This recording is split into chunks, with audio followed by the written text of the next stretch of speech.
కొన్ని సంవత్సరాల క్రితం ప్రజలను భయపెట్టిన ఈ ప్రమాదకరమైన వైరస్ గురించి మీరు వినే ఉంటారు. దాని పేరు నిపా వైరస్. ఇప్పుడు మళ్ళీ నిపా వైరస్ గురించి వార్తలు ఎందుకు వస్తున్నాయి? ఒక చిన్న గబ్బిలం నుంచి మనుషులకు చేరే ఈ వైరస్ను ప్రపంచ ఆరోగ్య నిపుణులు ఎందుకు అంత సీరియస్గా తీసుకుంటున్నారు? ఇది నిజంగా మళ్ళీ వ్యాపిస్తుందా? దీనివల్ల ఎంత ప్రమాదం ఉంది? మరియు నిపా వైరస్ గురించి చాలా మందికి తెలియని కొన్ని ఆశ్చర్యకరమైన నిజాలు ఏమిటి? ఈ వీడియోలో పూర్తిగా వివరంగా తెలుసుకుందాం. నిపా వైరస్ అనేది జంతువుల నుంచి మనుషులకు వ్యాపించే ఒక ప్రమాదకరమైన వైరస్. దీనిని మొదటిసారి 1998లో మలేసియాలో గుర్తించారు. ఈ వైరస్కు ప్రధాన కారణాలు ఏంటంటే పండ్లు తినే గబ్బిలాలు. వీటిని ఫ్రూట్ బేట్స్ లేదా ప్లేయింగ్ పాక్సెస్ అని కూడా పిలుస్తారు. మలేసియాలోని సుంగై నిపా అనే గ్రామంలో మొదటి వ్యాప్తి కనిపించింది. అందుకే దీనిని నిపా వైరస్ అని పేరు పెట్టారు. ఈ వైరస్ ఎలా వ్యాపిస్తుంది అంటే గబ్బిలాలు కొరికిన పండ్లు తినడం, గబ్బిలాల లాలజలం లేదా మూత్రంతో కలుషితమైన ఆహారం, వైరస్ సోకిన జంతువులతో సంపర్కం, వైరస్ ఉన్న వ్యక్తితో దగ్గరగా ఉండడం, కొన్ని సందర్భాల్లో అయితే హాస్పిటల్లో కూడా ఒకరి నుంచి మరొకరికి వ్యాపించిన సంఘటనలు నమోదయ్యాయి. ఈ వైరస్ శరీరంలోకి ప్రవేశించిన తర్వాత రక్తం ద్వారా వివిధ అవయవాలకు చేరుతుంది. ముఖ్యంగా మెదడు, ఊపిరితిత్తులు, నాడీ వ్యవస్థ వీటిపై తీవ్రమైన ప్రభావం చూపుతుంది.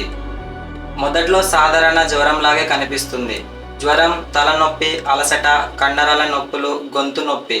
అందుకే ప్రారంభంలో గుర్తించడం కష్టమవుతుంది. కానీ కొన్ని రోజుల్లోనే పరిస్థితి ఎక్కువ అవుతుంది.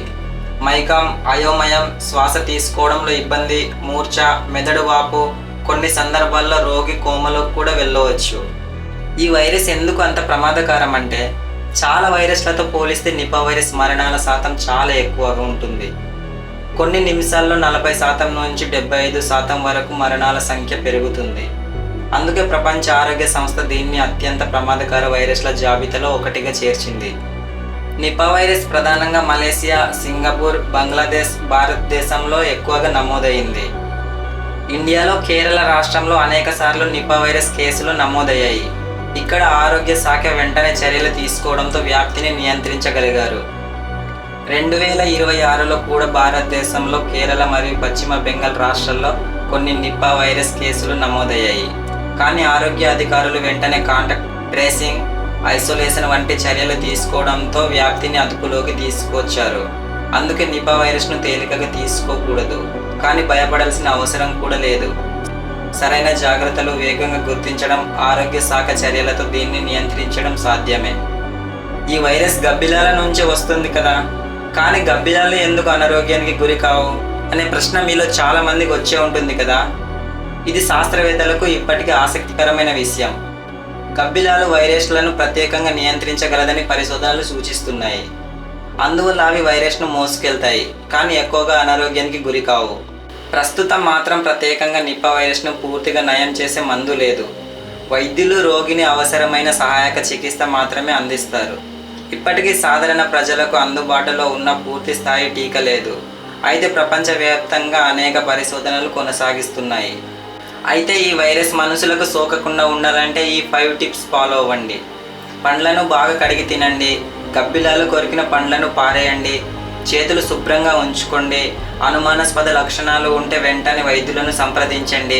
అనారోగ్యంతో ఉన్న వ్యక్తులతో జాగ్రత్తగా ఉండండి. నేను ఇప్పుడు చెప్పిన ఈ 5 టిప్స్ ఫాలో అయితే ఈ వైరస్ సోకకుండా నియంత్రించవచ్చు. చాలామందికి కామన్గా వచ్చే డౌట్ ఏంటంటే ఈ వైరస్ మళ్ళీ రావచ్చా? అవును, రావచ్చు. ఎందుకంటే ఈ వైరస్ ప్రకృతిలో గబ్బిలాల్లో సహజంగా ఉంటుంది. అందువల్ల అప్పుడప్పుడు కొత్త కేసులు కనిపించే అవకాశం ఉంటుంది. కానీ ప్రతి కేసు మహమ్మారిగా రావాల్సిన అవసరం లేదు. గాయస్, ఇప్పుడు మీకు ఒక ప్రశ్న. భవిష్యత్తులో శాస్త్రవేత్తలు ఈ వైరస్కు వ్యాక్సిన్ కనుక్కుంటారని మీరు అనుకుంటున్నారా? అయితే కామెంట్లో చెప్పండి. ఒక చిన్న వైరస్, ఒక గబ్బిలం, కానీ ప్రపంచవ్యాప్తంగా ఆరోగ్య నిపుణుల దృష్టిని ఆకర్షించిన కథ అదే నిపా వైరస్. భయపడటం కాదు, తెలుసుకోవడం ముఖ్యం. అందుకే సరైన అవగాహన ఉంటేనే మనం ఇలాంటి వైరస్ల నుంచి సురక్షితంగా ఉండగలం. ఫ్రెండ్స్, ఈ వీడియో మీ అందరికీ నచ్చింది అని నేను అనుకుంటున్నాను. వీడియో నచ్చితే లైక్ చేసి కామెంట్ చేయండి. అండ్ ఈ వీడియో మీ ఫ్యామిలీ మెంబర్కి తప్పకుండా షేర్ చేయండి. అండ్ ఇలాంటి కంటెంట్ కోసం మన ఛానల్ని సబ్స్క్రైబ్ అయిపోయి సపోర్ట్ చేయండి. ఇలా ఎందుకంటున్నానంటే మీరు చేసే కామెంట్, లైక్ నాకు నెక్స్ట్ వీడియో చేయడానికి ఎంతో మోటివేట్ చేస్తుంది.